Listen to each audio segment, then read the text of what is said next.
Hi everyone, I'm coming on today to show you what I'm doing in some of my Valentine swaps.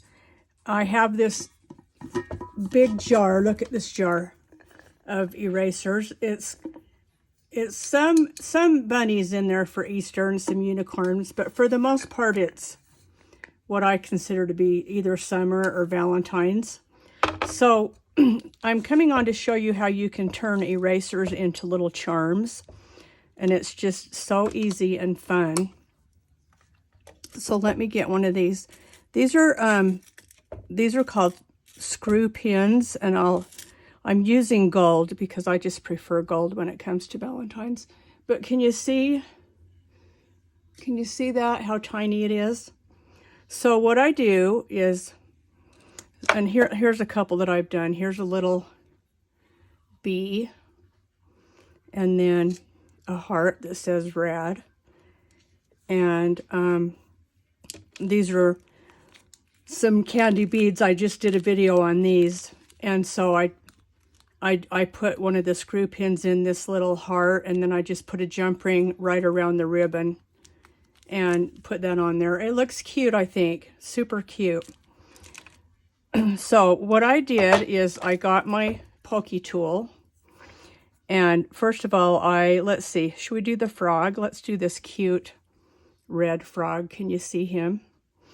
So I took my pokey tool and I decided, to go between his ears, or his eyes, I guess.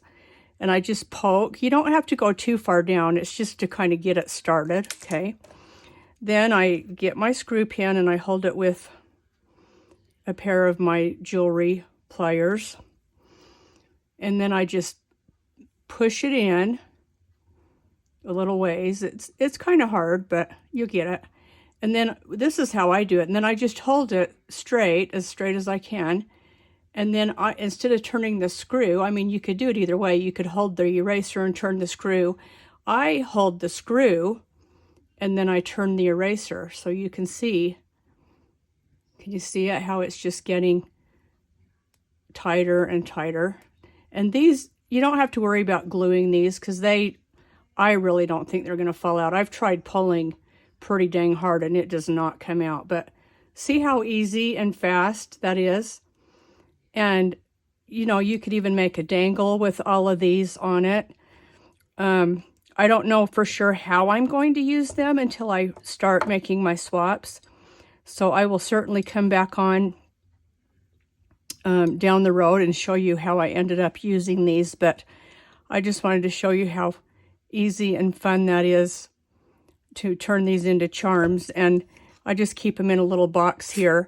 I have silver and gold, and I got these at Lowe's. And I'm sure they would have them at Home Depot. I've never checked like Hobby Lobby and those places to see if they have these. I just knew I could find them at Home Depot or Lowe's, and so that's where I got mine. So I hope you want to try making some of these if you have some cute erasers that you want to turn into charms. So thanks for watching, and I hope to see you again. Bye for now.